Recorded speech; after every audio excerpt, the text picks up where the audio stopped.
The following moments may contain explicit language. Viewer discretion is advised. Greetings and welcome to another episode of The Enemy from Within. I want to start today's show by reading yesterday's Truth Social post from President Krasnov verbatim.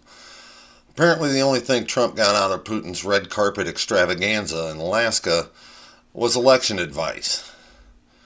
Quote, and I'll yell at you when it's all caps. I am going to lead a movement to get rid of all mail-in ballots. And also, while we're at it, the highly, quote, inaccurate, end quote, very expensive and seriously controversial voting machines, which cost 10 times more than accurate and sophisticated watermark paper, which is faster and leaves no doubt at the end of the evening as to who won and who lost the election. We are now the only country in the world that uses mail-in voting. That's just not true. All others gave it up because of massive voter fraud encountered. We will begin this effort, which will be strongly opposed by the Democrats because they cheat at levels never seen before, by signing an executive order to help bring honesty to the 2026 midterm elections. Remember, the states are merely a, quote, agent, end quote, for the federal government in counting and tabulating the votes. They must do what the federal government, as represented by the President of the United States, tells them for the good of our country to do. With their horrible radical left policies like open borders, men playing in women's sports, transgender, and, quote, woke, end quote, for everyone, and so much more, Democrats are virtually unelectable without using this completely disproven mail-in scam. Elections can never be honest with mail-in ballots voting, and everybody, in particular the Democrats, knows this.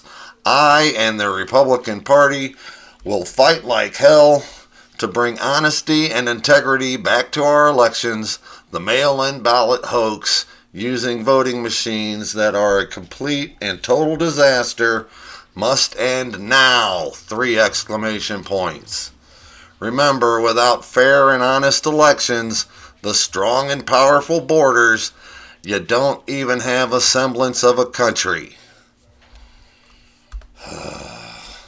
Thank you for your attention to this matter. 3 exclamation points. Donald J. Trump, President of the United States of America. End quote. You know, the curious thing about the timing is that Newsmax just settled the lawsuit against him with Dominion, manufacturer of these supposedly highly inaccurate, very expensive, and seriously controversial voting machines, for $67 million for lying about the voting machines after the 2020 election that Krasnov lost by 7 million votes. This is blatant fascism. The Constitution says the states have the right to control the elections, and Republicans are all about states' rights when it's convenient for them, except in blue states. They believe that they have the right to track their citizens that visit blue states so they can arrest them when they return, whether it's a pregnant woman needing a D&C or a state representative that's broken quorum attempting to fight or at least delay their fascist fuckery. Last night, Texas House Representative Nicole Collier was placed under arrest and is being held on the State House floor as a political prisoner because she refuses to sign a fascist permission slip to allow a state police officer to track her whereabouts 24/7 as an escort. The officer will not be a bodyguard for protection. Instead, they will be a Gestapo agent, ready to make an arrest whenever Governor Hot Wheels makes the call. And what I don't get is, why is Ms. Collier the only resistor?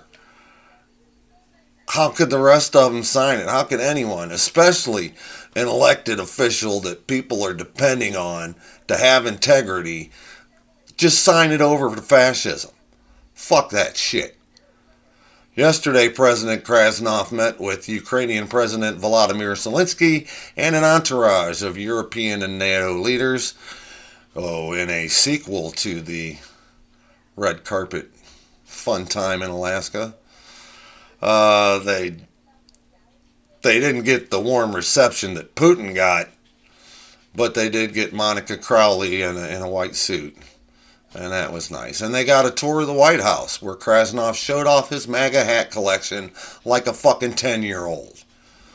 The meeting was paused for an hour while Krasnov called Daddy Putin, who refused any type of ceasefire but supposedly agreed to some type of Article 5 type security guarantees.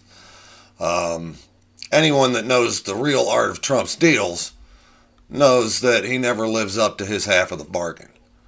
He's offering something that we already owe Ukraine.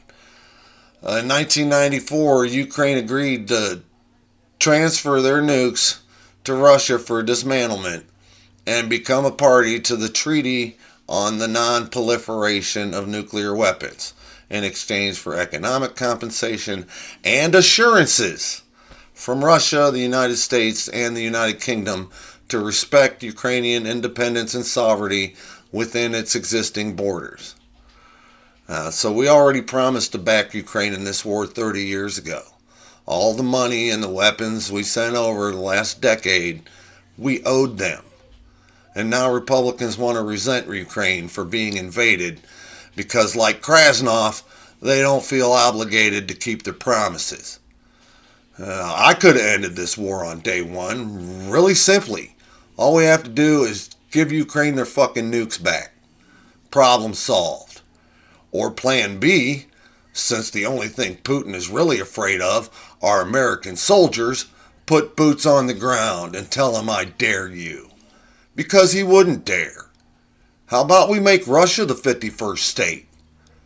That's nice in theory, but our soldiers are actually busy occupying our own cities. Yesterday, 3 Republican governors committed National Guard troops to D.C.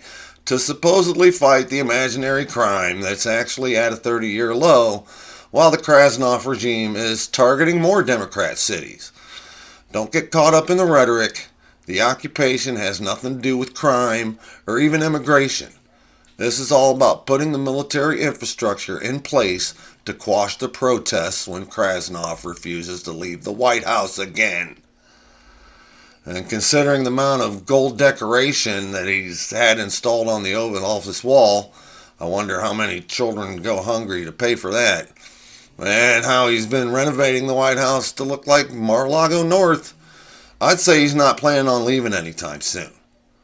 And if you're cool with a third term or just coronating him king for life, then you're a fucking traitor. You don't get to wipe your ass with the Constitution and call yourself a patriot just because you watch Fox News. I'm sick of this shit. I'm tired of being accused of secretly doing crooked bullshit that fucking hypocrite Republicans feel entitled to do right out in the open. You kiss my ass. If you speak the truth, you're always right. And just because it's funny don't mean I'm kidding. I'll see you in hell.